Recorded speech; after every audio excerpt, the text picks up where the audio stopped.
I love testing out vintage fiber crafting toys, and when one of you told me that you used to own a vintage spinning wheel toy, I knew that I had to get one and try it out for myself. This is the little red spinning wheel from 1961. The box is huge, and I'm sorry to say, it is also a big box of lies. I took a peek into this just to see what I was dealing with and to make sure I had all the pieces that I need, and it turns out it's not exactly what I was expecting. So why don't we go ahead and start unpacking this spinning wheel and see what we're actually dealing with. Opening up the box, the first thing that we have is the body of this spinning wheel. This is what's called an SWSO, which is a spinning wheel shaped object. This is a term that I learned from Evie and her channel Jillian Eve, where she does a lot of fiber crafts related content, but definitely a lot to do with spinning. So this is something meant to look like a spinning wheel, but it doesn't actually spin any yarn. Let's see what else came in the box, and then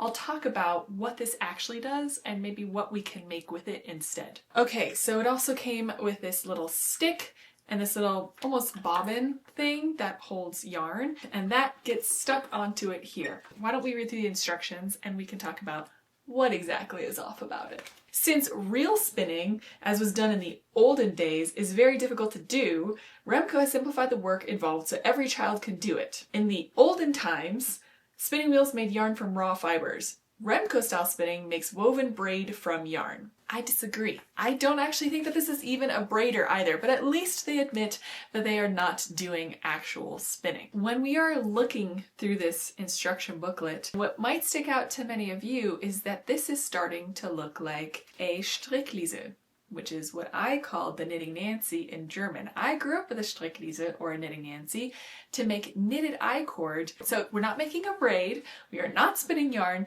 This is basically a very fancy looking I-cord maker. I'm on the fence as to what to make. I also have a book that has a lot of different ideas of what you could make with these long I-cords that you make from Stricklieses. I might dig that up and see if there's a pattern in there that might be a little bit more fun to make. But first, let's just set this up and see if we can even get some stitches forming from this. Like, the box that it came in was huge, but this is definitely a child size.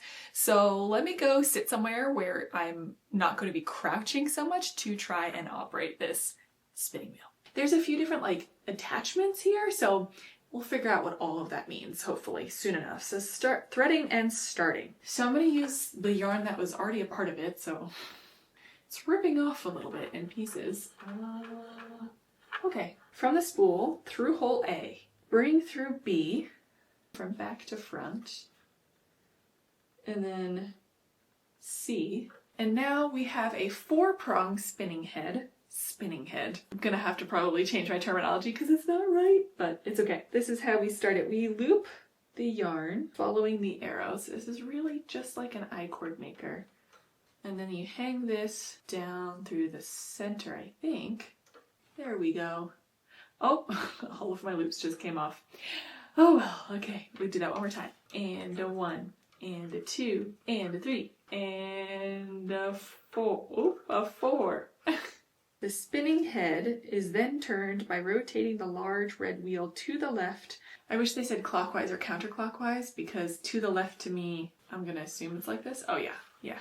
So it's counterclockwise. With spinning needle out, up, and over the prong, leaving the top yarn on the prong in place. Okay, here's my spinning needle. I might grab a crochet hook to do this instead. That might be a little easier. We're just forming simple knit stitches. Oh, the yarn is literally disintegrating, so I might have to go grab some modern yarn because this yarn is now falling apart. Oh, you know what I'm realizing as I'm reading through this? This is almost even worse than I thought, because this doesn't even automatically form the stitches. You still have to manually form the stitches. So for me, this isn't going to be any faster than using a Strickliese, because of the Strickliese, all this is automating is the looping of the yarn around, which is honestly the easiest part of using a knitting Nancy. This one feels so I feel tricked a little bit on this one in multiple ways. I'm gonna be honest. I'm not loving this. But let me gather myself a little bit, because I think we've now figured it out fully. I'm gonna show you a turn on this up close in the way that they're expecting you to use it so you can see what I'm talking about, and then we can pick a pattern. I've switched over to my own yarn, so I'm hoping that won't break quite as much. Let me feed it through everything again. Let's see if I remember this. So now we turn the wheel counterclockwise with our finger. I think this tool might be better. This is a knitting machine tool that I have, but it has a little hook at the end. And this might be easier to kind of insert. They make a slot specifically here to insert that and then pull the yarn around. So that would be up and over, up and over, up and over. So you just move it over like that, move it over like that, move it over like that. Then we pull and we turn.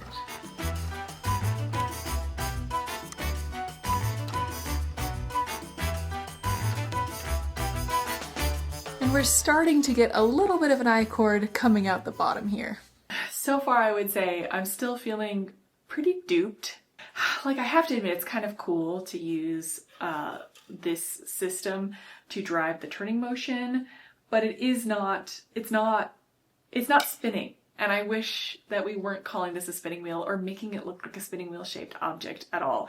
This is an I-cord maker. There's still a lot of manual work involved. So I'm on the fence. I have some more thoughts that I will get to, but first I think I need something over like 150 inches of this I-cord. So I have quite a bit of I-cord to make. So let me kind of hunker down, make some I-cord. I'll share with you my other thoughts on this, because I have many. But first, before I continue playing with this vintage toy, because I am currently sitting on the ground and my back and knees kind of hurt, let me go relax a little bit in my recliner. This is the FlexiSpot waffle recliner, and you've seen me relaxing on it during this video already. First of all, the padding is great. It's extra thick from the shoulders all the way down to the waist, so when I sit back after hunching down over my spinning wheel, it actually feels like my back gets to reset a little bit. It also swivels and rocks, which honestly nearly puts me to sleep, especially when I break out a book to read. I can just gently rock and relax in this chair. The reclining is wonderful. It goes back to 135 degrees. You just press the button, extend your legs, and you're really able to sit back. It's dangerous for quick breaks because it honestly makes me want to take a nap. And I love this style of the backrest. It has texture, it adds interest, but it's still supportive, and it doesn't quite look like a bulky recliner, which I appreciate. It also has a USB charging port right here, so I can plug in my phone while I'm in the chair, because I'm always dangerously close to running out of battery on my phone. So I've really been enjoying this recliner. If you're looking for a chair that actually supports you while you work or relax, check it out using the link below and use my exclusive code WAFFLE to get $30 off plus free shipping. Thank you so much to FlexiSpot for making videos like this even possible. Okay, I might relax in this a little bit longer, but then I'll really get back to working on my vintage spinning / I-cord toy. As I'm working on making this I-cord, it is really striking me that the shape of the spinning wheel is so close to spinning wheels that I have. The one that I use most regularly, but then also an antique, I'm pretty sure it's an antique flax wheel that I have. Let me grab it really quickly and show you.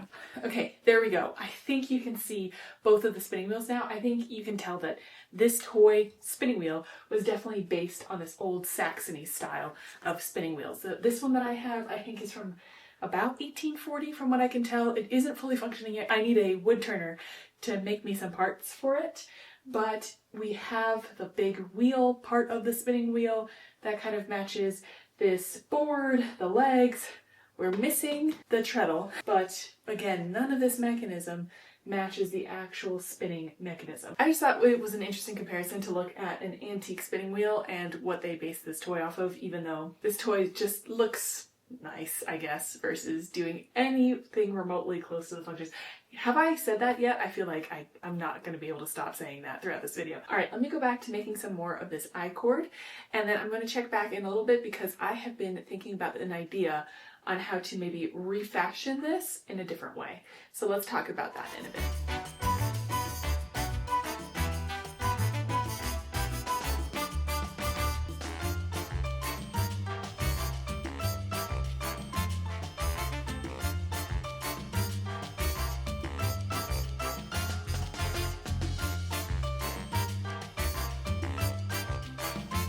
I know you can tell that I am not a fan of this fake spinning wheel toy, and I think my main issue is with the fact that there is already such confusion with fiber crafting terms, so when things are called the wrong names, that is a little bit of a pet peeve of mine. But also on top of it, I think that it doesn't allow you to kind of fully share certain fiber crafts with kids. I think kids are fully capable of learning how to spin on real spinning equipment. I think they're fully capable of learning to knit or use a knitting machine on full equipment. But sometimes it's nice to have, you know, not quite as expensive things for kids to learn on. Spinning wheels are not cheap. Knitting machines are not inexpensive. Some of this equipment is quite costly, so before investing in the entirety of the big real equipment, I think it's a cool idea to have smaller versions for kids to learn on and see if there's a passion there, and have skills that are then transferable from the toy version to the full version. That's why I really like the knitting machine toy, because it had all the functions, or a lot of the functions, not all, but a lot of the functions that you need in order to operate a true knitting machine. So I think that there's a missed opportunity here to trust kids when they say that they want to try out spinning to actually try out spinning. We know this isn't a spinning wheel, we know this is an I-cord maker, and one of the things that I have been mentioning is that this is not even all that much quicker than using a Strickliese or a Strickhoney. You know, I've got respectable speed going on, I've got a little bit of a technique working, which is nice, but there are other I-cord makers that are a little bit more convenient. So why don't we discuss the first option for an I-cord maker, which is, honestly, I could probably make it myself out of my 3D printer and the knitting needles that I have, and it's much faster, doesn't require any kind of spinning or moving parts, and creates a 3-stranded I-cord in almost no time, and I think would be a very reasonable thing for kids to play with as well. I think a child could learn to use this. There are 2 more ways I think that you could make an I-cord that isn't being considered with this that I'm going to talk about, but first let me keep working away at this, because look, I have made pretty good progress. This reaches all the way down to the floor and back up, and I've made a few tweaks, so we'll talk about that as well in a little bit. Let me just make some more progress here first.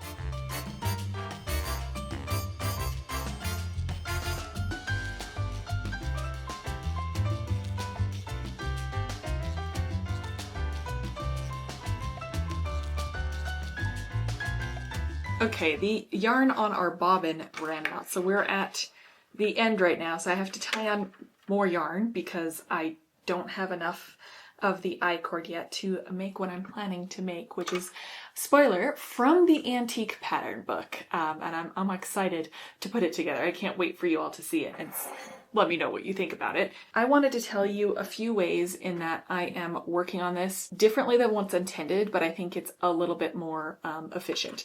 Also, I'm not going to wind this spool up. I'm going to try to just stick this yarn ball on here. I just spiked it on there, and we'll see if that's gonna work. I don't know. We'll see. I'll test it. I'll try it. Like I was saying, the few things that I've done differently in order to make this a little bit more efficient, I have just done away fully with the turning of the wheel in order to turn the mechanism. I just find that it's really far away. So instead of spinning the wheel, I'm spinning the little mechanism closest to me where the stitches are actually forming. The other thing that I find really helpful is that you need a little bit of tension in order to form the stitches.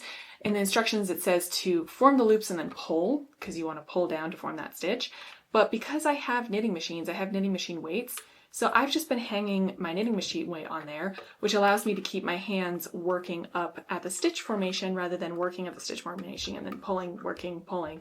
So that's been making it a lot faster and more efficient as well. What I can also think about in terms of I-cord makers is they make ones that have little handles that turn. Sometimes people attach them to drills, and you can make I-cords so fast. Like, I also think that that would be a perfect little tool for a kid to use. I think if I were a kid, I would find that so fun. This just seems so complicated to do something that's already been done, and maybe in even a better way for kids as a toy. It's not the most efficient, it's not the most instructive, it's not the right name, it's got a weird form factor. There is one more way that I can create I-cord, and I think it would be even faster than this, and that is creating I-cord on a knitting machine.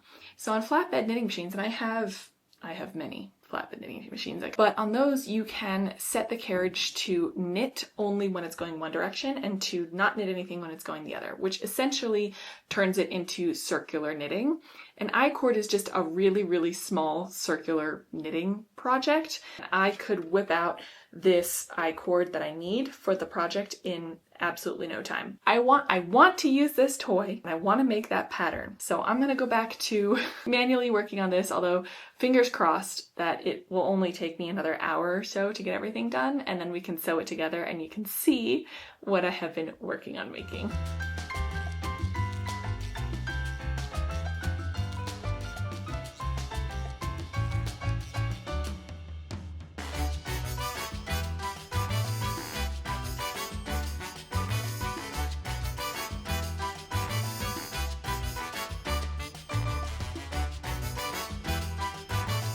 I have managed to create about 144 inches. I think I need to create another braid about 30 inches long, but I'm gonna be honest, I am at the point where it hasn't taken too long to create this, but the entire time I'm thinking that this is a misrepresentation of what it does. It is not a spinning wheel.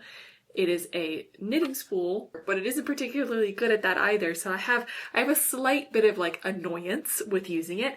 So I'm gonna take a quick pause from making that second bit of braid, or not braid, I-cord, and we are going to start sewing this together. And can you guess what it is? There is a hint currently in frame for what I will be making it for, so I'm curious to see if anyone has any good guesses. I feel like some of you might be able to tell. And I will show you what the shape is in just a second. You're gonna jump forward. It's probably gonna be like a solid hour or more for me, so I'll see you in a second. All right, it's been a little bit more than just an hour. It's the next day, but I have spent some time sewing together the I-cord that I made into the basic pattern that is required for the one that I'm making. And should I reveal what I'm making? I think finally at this point I can say what I'm making. I am going to be making a Little Red Riding Hood cape, which is why of course I chose this red color, and I just think it's so cute, and I'm hoping to be able to dress up my little emotional support chicken in the back. I've had so many questions recently about my emotional support chicken. It is a pattern that I found online.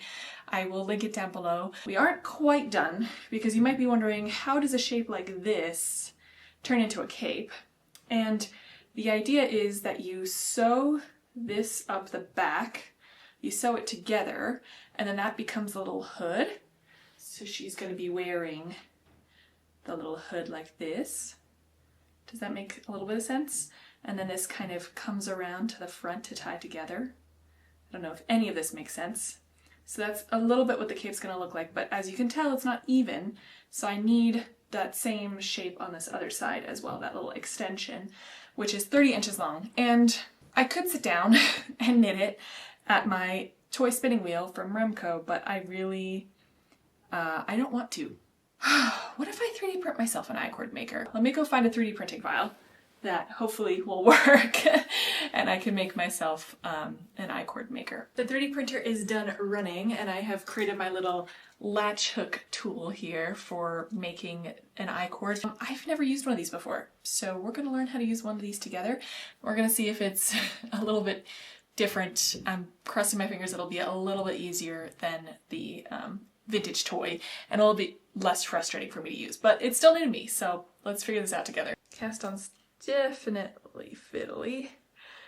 Okay, I did an E-wrap cast on. I don't know how closely I can show you any of what I'm doing because I don't want to lose my stitches. The 4 prongs are touchy. They aren't loving it. Also, one of these needles, the latch is slightly bent out of shape, so it's more difficult than it is enjoyable. So the 3-prong one would work. I'm kind of getting it to work with that, but the rest of my I-cord is 4 stitches, not 3. So I do want it to match. To be honest, what I want to do is I kind of want to be done. I want to be done. I'm going to be very honest. I'm nearly at the limit of my patience with this. So I'm going to see if I can't get this set up on my standard knitting machine. And if it is too tight, like if the yarn is too thick for my standard knitting machine, I'm going to call it, because I want to bring, I want to put joy and happiness into my projects, and that's not how I would currently describe how I'm feeling about this project. that makes sense. So let me see really quickly if it could work on my standard knitting machine. I'm just a little bit afraid that the needles are too small for this thick yarn. So I went over to my standard knitting machine. I have to mention I do have a bulky, but there's a project on there right now that I didn't want to take off. And while I did get some I-cord coming out of my standard gauge knitting machine, the yarn was just too thick and ended up ripping, tangling, and just being too much of a headache to use. So I bit the bullet and I went back to our toy spinning wheel, aka I-cord maker, and I decided to make the rest of it on that because I was able to make about 2.5 inches of cord a minute, so those 30 inches didn't take too long. I sewed it back onto the cape in the shape that was required, and I sewed everything together in the way that the directions said to end up being able to dress up my emotional support chicken like this. And there we have it, Little Red Riding Hood's cape for my emotional support chicken, which I do have to admit I think looks quite cute. Do I think it would have been easier just to use my knitting machine or even just hand knitting this instead in like the shape that I needed for the hood? Most definitely. Making this out of I-cord was so fiddly and took so much extra time. I think that was pretty unnecessary, I'm going to be honest. It looks a little funky, but cute too, somehow. I'm still not loving the fact that the vintage toy calls itself a spinning wheel, and it is not at all a spinning wheel. It's just a fancy I-cord maker, and I think there's other ways to make I-cords. I just honestly lost patience for all of this by the end because I do find it a little bit frustrating how it's marketed, how it's sold, and so I'm glad I saw this project through to the end and that I've got a little cape for my hen, but yeah, I think that's probably one of the last times that I will use that. I am not the biggest fan of that vintage toy, but my chicken has the cutest little cape now, so, you know, it's something. If you like watching me figure out vintage toys, then I have a playlist here that you might enjoy because I have a bunch more vintage toys I've tried out. If you like this, let me know, and hopefully I will see you all again very, very soon. Thank you for spending some of your precious time with me today. Bye!